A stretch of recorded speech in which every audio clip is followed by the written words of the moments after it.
Hello and welcome to Let's Try. We're trying something a little bit different. This is the digital version of Nature, which is an upcoming board game that was kickstarted to great success, and it's a follow-up to one of my favorite board games of all time called Evolution. This is a more competitive version. They're really trying to fine-tune the rules with this edition. I think to good success. I think it feels a little bit more balanced, a little bit more tight. I would really recommend trying the demo for the digital version if you have any interest in board games, card games, competitive card games. This is really cool. It's really fun, and I'm going to explain some of the rules. I'm going to be playing through the main campaign for this, whatever is available in this demo, and talking a little bit about my relationship with board games. I really like board games. I don't get to talk about them very much on this channel, maybe more pending in the future, but anyway, we're going to jump into Nature, which is really cool, and I'm really looking forward to actually getting my hands on a physical edition. So I've already done the tutorial, and we're just going to jump into at level, and I guess these are starred. You know, for those of you who are already thinking it, yes, this game looks like a mobile game because it is a mobile game. It's a mobile edition of Nature. It's going to be available on tablets and phones and whatever, what have you. That doesn't mean it doesn't have depth, and it doesn't mean it isn't actually a really good adaptation of the board game. Just gonna nip that in the bud. Yeah, it's a mobile game, but it's good. Oh, test yourself. Let's go to the hard mode. All right, you know what? Let's go to the hard mode. Okay, so Nature is a game about making successful creatures. They're going to be eating food, either herbs or meat. You know, you're either making a herbivore or you're making a carnivore. If you're making carnivores, you're going to be eating your opponent or each other. This game's got some really interesting kind of flexibility in how you strategize your creatures. It's got a lot of really good player agency. Like, you have so much potential to strategize and how you use your cards and how you kind of combo your creatures. What I like about Nature is that it takes a lot of the things that were optional in Evolution and kind of makes them automated. So those are taken out of your hands and you just have to think about strategizing your creatures. So we've got a creature here. Our creature is represented by two different stats right now, population and body.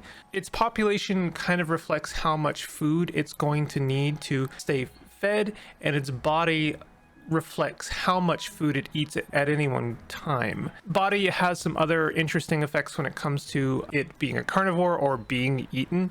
We'll kind of get into that a little bit later. And then it's got spots for 3 different traits.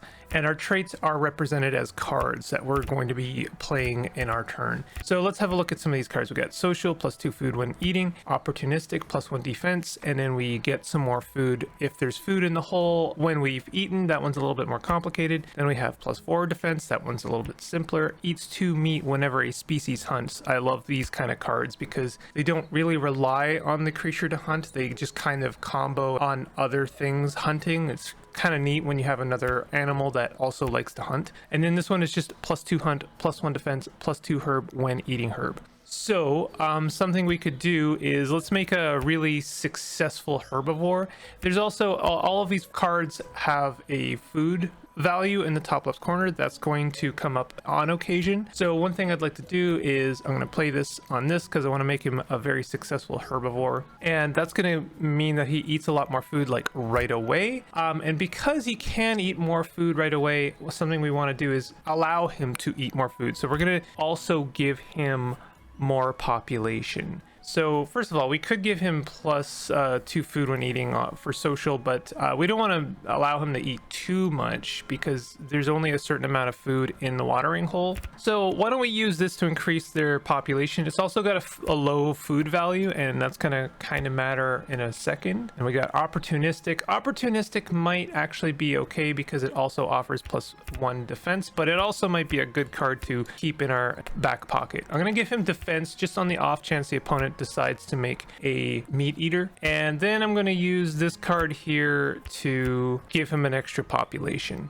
Generally speaking, if I wanted this creature to eat a lot of food, I would want to increase their body because that represents how much they can eat at any one given time. But because I've given them this +2 food when eating, I don't have to worry about that too much, and in fact they're going to be able to fully feed their population on the first turn, and that's why I'm keeping this in my back pocket so that I can use it to add more food to the watering hole. I know there's a lot going on here, but it'll make sense, I promise. We're going to end the turn. We're going to see what the opponent does. They're just adding a lot of cards to the population. That's probably a good idea. And they also added their social, so they're going to be able to feed their creature like almost immediately. So now we get to feed our guy first, and they're going to eat as much as they can. And we don't really need to add any more food. And because the opponent added a bunch of extra population to that creature, and there's only one food left in the watering hole, that meant that 3 of those populations starved. So they actually lost 3 of those population on that card. In the following round and every subsequent round, you actually are given a new animal, a new species that you now have to kind of work with, you now have to strategize around. If you lose any population in the previous round, that new species just kind of inherits that population. This is a new quirk of nature specifically. In evolution, you didn't really have so much automation going on. You had the option and the agency to create new creatures, so I kind of like that this is just kind of thrusted upon you, like, hey, you have a new creature, and also they inherit populations. You have to kind of work with that. Winning the game just takes the form of how much can you feed your species. Every time you feed your species, those food points just kind of end up in a bag, and then you count those at the end. So your victory really reflects on how successful your creatures are, and how successful they are relates to how much food they eat. And I really like this, because it really means both nature and evolution have a very strong sense of design that reflects how evolution should kind of work, in that you are adapting your creatures to the given situation to feed them more. So let's have a look at some of our new cards. We've got Claude, which we can add duplicates to our creatures. So I could add another Claude to this guy, and that will give him more food and also potentially make him a better hunter. We might actually want to make him a good hunter, although I gave him this defense, so that might not be necessarily the play. Then we have opportunistic. Any of your species forages or hunts, eats 2 meat if there is food in the watering hole. That might be really good. Then again, one thing we could consider doing is give scavenges to our guy here, and then make the second species a hunter. So one thing we can do is we can always make a creature a hunter. You do not need to draw the trait, the hunter trait. It just is always available to you. This is another difference between nature and evolution. I'll try and keep that to a minimum, because I know maybe a lot of people watching this haven't played evolution, but those are some of the major differences. So we've now made this creature a hunter. The opponent gets to know that. Generally speaking, when you play traits, the opponent doesn't get to know that until the next round starts, but in this case, they're now aware I am building a hunter. So we want to make this a successful hunter. I think we want to make them opportunistic, because that's going to give them a bit more food, and we want to give them a more body. Now you notice that these guys have a little bit of body. The opponent has been smart in that they've been kind of like building up their creatures so that they can't just be fed upon. So in order for me to successfully hunt, I need to match and or exceed that body. So what I'm going to do is I'm going to spend some of these cards increasing the body, so I'm at least matching this one. Now they could be playing cards to increase their body even more, and then I would be in trouble, because the only creature available to me for hunting would be my own, and you have to hunt. There's no choice there. So if I do hunt and there's only one creature available to hunt, and it's my own, then I'm going to be hunting my own creature. Now in this case, not even this one's going to be available, because I gave it +4 defense. So what I'm going to do is I'm going to be a little bit careful about this. I'm going to give them one more body just to make sure, and then I'm going to give them 1 population just to make sure that when they eat, they actually get a bit more food, because they're going to be getting +2 food whenever they feed. So let's see what the opponent does now that they know that I'm building a hunter. They already kind of played things, and they've like fully eaten the watering hole. And now this is kind of good for, in a way, because yeah, the watering hole is empty, and that would generally be a bummer, but because I gave scavenges to this card, I'm still going to be able to feed him, because now when this hunter feeds on a card, and we're going to go ahead and eat this guy. for all that food, that means this guy is getting those 2 food. Now that wasn't enough to fully feed him, so he still starves a little bit, but I killed the opponent's species so they don't get to feed that one, so they only scored 4 points, and generally speaking I think this is going pretty well. Tusked, +2 defense, eats 1 meat when the watering hole empties. That's kind of neat. One thing you can do is you can replace traits if you think that one trait isn't really working out for you. The opponent still hasn't made a carnivore, so that's pretty good. I don't have any more social, or if I'd given this guy social, he would have gotten +2 food whenever my hunter actually hunts something, so that would have been kind of nice. One thing I could do is, now this guy's only got the 2 population, but he gets to scavenge whenever this guy is eating, so I could just kind of leave him at 2 population to guarantee that he gets that food. I believe I'm going to be playing first because I have the first player marker, so that means going to be able to eat first. By the way, the amount of food that ends up in the watering hole is kind of random. You draw a card and then the value in the top left corner dictates how much is in the watering hole, and it's 2 times the value, I believe. So in this case we drew a very low value. So I think what I would like to do is, because this hunter is so far being pretty successful, is I want to do a couple things. First of all, I want to give this guy tusked, because then he's going to be able to eat some food when the watering hole empties. And if I give him a second tusk, that means he's going to be able to fill on food right away. Like, that's just kind of guaranteeing him a full population of food. I think giving Claude to this hunter would be a pretty good idea, because then he's going to be able to eat more food. And then I want to increase his population by 2. And I think that this is going to work out pretty okay. So we see what the opponent's doing all kinds of new things. They've added 3 Claude to this guy over here, so their defense is 5. Luckily I added 2+2 hunt to this guy, so he's still going to be able to eat on him, and I probably should do that because this is going to be the most successful species. So let's go ahead and start with that. I'm not really concerned about eating from the watering hole like at all anymore, because this guy is going to be able to eat some food when this guy hunts, and then this guy is going to be able to eat as soon as the watering hole empties. So that's all good. This guy is going to be able to eat, but he also starved a couple. It's a pretty close match right now. And remember, every single population that got starved, when the new species enters, that new species just inherits that population, knowing that it's not like the opponent has no chance of coming back from all of this. They still have every opportunity to do that. However, they do have 1 less species now, and currently I have 4 species to work with. Each 2 whenever this species hunts. So one thing, there's still no carnivore from the opponent. I don't think that this Claude is working it's not doing much for me, right? So I think what I want to do is add this scavenges. So it's got 2 scavenges now. I could have done that, or I could have given it social, because whenever it's eating it gets +2 food, so it's effectively the same thing. And then I want to give it +2 population. So let's give it tusked. I don't know, these are all actually pretty decent cards. One thing I would like to do is also give this guy scavenges and then give him +2 an extra population. So let's do that, and then let's add this last card to population there. And that way, this guy here is going to be able to eat 4 food when this guy hunts. This guy's going to up his food when the watering hole empties, and then this guy's going to fill up based on this hunt as well. And I think that's going to work out really well, unless things change dramatically.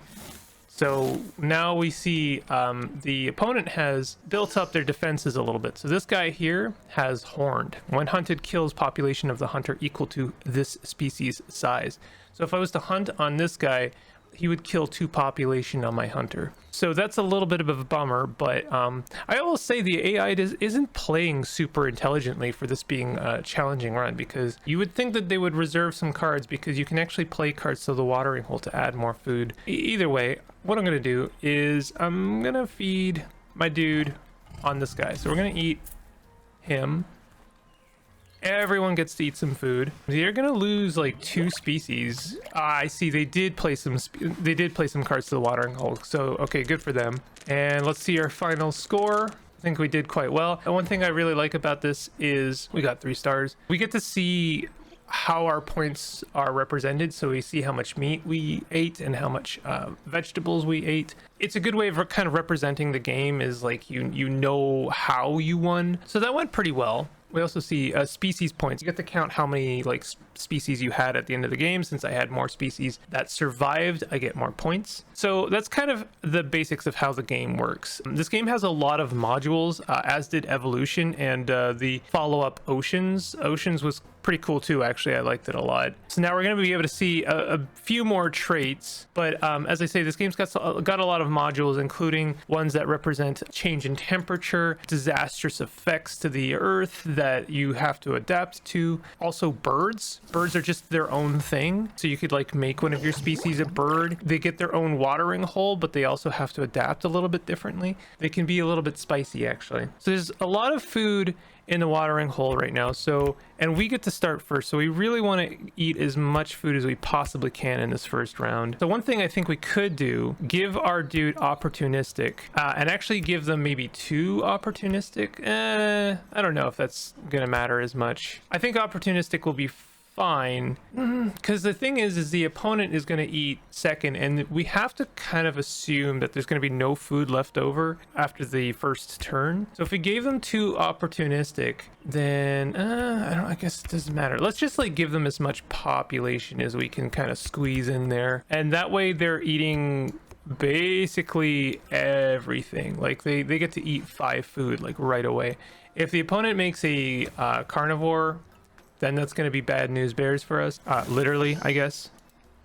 So we get to eat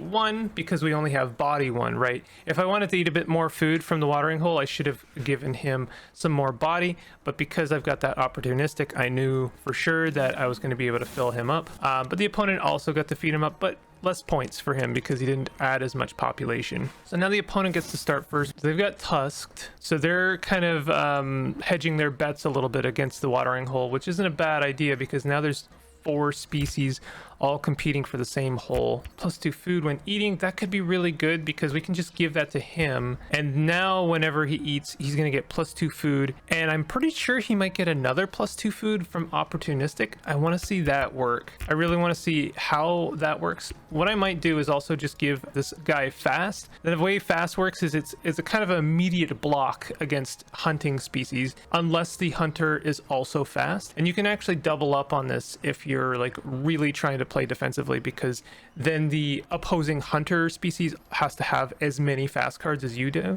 I wish we could combo our species a little bit. There's not really great combos going on, but the nice thing is I'm pretty sure this guy is going to feed himself from 1 food because he's gonna get +2 food from the watering hole, and then he's going to get opportunistic, and I'm pretty sure he's going to get +2 food when he opportunistic procs. So what we could do for our other lad over here is I'm going to give him social, and then I'm going to give him extra defense, and then I'm going to give him extra population, and we should be pretty good. So they also built a fast lad. Let's see what happens here. This guy still only has 1 body, so in theory he should only eat 1 food from the watering hole. No, he eats 2. Oh, okay, he ate +2 because that means +2 from the watering hole, and then opportunistic filled the rest of the population.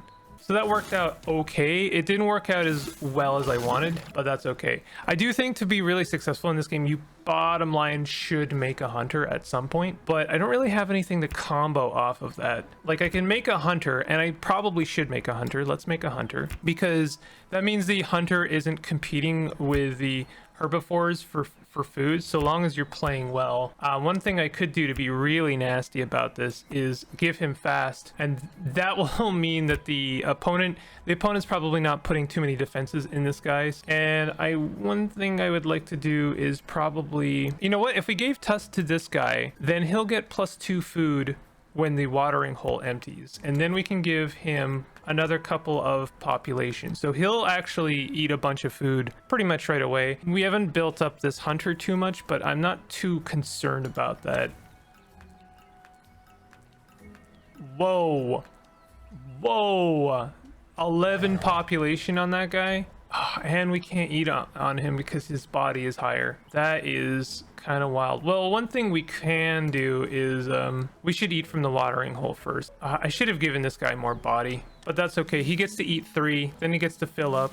I probably should take what food is left in the watering hole, then I get to fill up. So now these guys are going to be starving. This is 11, like, look, that's 8 population. He's going to be starving. So that was a lot of points gone. And now I get to eat one of his species, so we actually lose some more points for one of his species dying. But he does have some cards left, so he gets to play those in the watering hole. So I guess he doesn't completely starve. Still, 3 population gone is not great. What do we want to do here? I do really like opportunistic.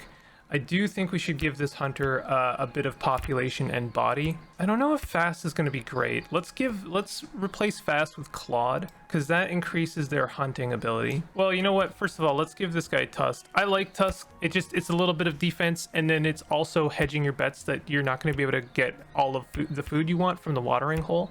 And then this guy's not competing with like your main herbivore. And then we want to add some population. Opportunistic is also really good. I think we want to just add all of that to our hunter, and that extra clawed is going to basically make this hunter very successful unless the opponent happens to play a bunch of defensive cards, which they very well might. They get to feed first though, so that's good. So what we're going to do is first we're going to try and empty the watering hole, and also like feed our main guy. The watering hole is empty, so that feeds the rest of our lads. This guy isn't gonna get 1 food, so that's a little bit of a bummer, but we can again kill one of his species. Oh, and because they added more food to the watering hole, it emptied again, and so this guy gets to feed again. So that's a really cool combo. Let's kill this lad. That loses them points. At this point, the only one we need to feed is our hunter, and we can do so. And even though we are removing some of their population, I'm pretty sure they get to keep the food, but we're doing pretty good. All of our species are very successful. Could they be more successful? Maybe, but we are keeping all of our species, and that's the important thing. So now we've got an extra lad. This guy here has tusks, so he only cares about the watering hole emptying. It would be really cool if we had an extra social, but we don't. That's fine. Still, if we give him a extra population, he'll get to eat an extra food. I think I should give this guy some extra population. I think maybe that would be a pretty good idea. And he's got fast, and the opponent still doesn't have a hunter, so it might be a good idea to give him clawed so that he can actually eat more food from the watering hole, especially since there's more food in the watering hole right now. And maybe just give him an extra population. I think that might be the play. Although this guy's got 5 body and he's only got 4 population, so maybe we give him the last population so he can actually fill up on that 1 hunt. I didn't really do good for this new species over here, so he might get a little bit shafted, but that's fine. You can be comfortable with that. Oh, we've got a hunter. We've got a hunter, and they've got body 3, and we've got a ton of animals that they can just feed on. That is not good. Not good at all. So what we're going to do is we're going to feed our most successful creature right away. Fortunately, this guy can't eat our other hunter. Like, he can't hunt our hunter. So I think that is good. I don't think they can hunt this guy because they've got a ton of defense. This guy's got 3 defense. I think they can hunt them. So the one species they can hunt is this guy here. Might be a good idea to feed them first, but they can only eat 1 food, and that's a kind of a waste of a turn. So let's go ahead and feed our successful herbivore first, because they're going to be able to eat a ton of food from the watering hole. That's going to be great for us. And then we can start eating on their hunter just right away, but I'm gonna go ahead and eat them. The more I hunt their... Oh, are they getting to... How are they eating my... Dude, hunt size is 5, but our defensive size is 3, so they're still able to feed on us. Bummer. Okay. We're gonna starve that guy. We're just gonna lose that species. I suppose it would have made more sense to maybe starve one of our other guys, because this is just happening now, and they're going to kill one of our species. So this is gonna be a brutal round for us. Look, to starve. Ugh, bummer. So we lost quite a lot of population there, but remember, we're going to get a new species in the next round, unless this is the last round, which it may very... Oh, it is the last round. So let's see how we did there. That was a pretty brutal last round, but we did just barely eke out a win. I don't think we're going to get 3 stars, though. Nope, we only got 1 star. Anyway, this is Nature. I really like this game. I'm really looking forward to playing this in real life. It's really fun. It's got a competitive edge. When you see an opponent start making a carnivore, it's always like a ooh moment where you're a little bit worried for your guys, so you have to start playing defensively. There's a bit of a risk reward where you could like preemptively make your species very defensive. There's a lot of game here, and the people at North Star have done a really great job with their series of games. They made Evolution, which I already really liked, and they built upon that with things like disastrous events and birds and all kinds of really cool extra modules, which only serve to make it more interesting, in my opinion. Oceans was actually a really great follow-up and was really replayable, added a bit more RNG to the whole thing, which was really fun. And I'm really looking forward to this. They've really kind of fine-tuned the format. I'd say the only thing that I kind of miss about Evolution in this game is the artwork. They've gone for a very kind of like encyclopedic style, very technical style for the artwork, and I like it, but I really enjoyed the very vibrant, colorful art in Evolution and Oceans. So I kind of miss that. It's not a deal breaker, and the new art is also really good, so can't complain. This is a Nature. Let me know what you think of it in the comments, and if you enjoyed this video, definitely hit the like button. Consider subscribing for more content like this. I'll see you guys next time. Take it easy.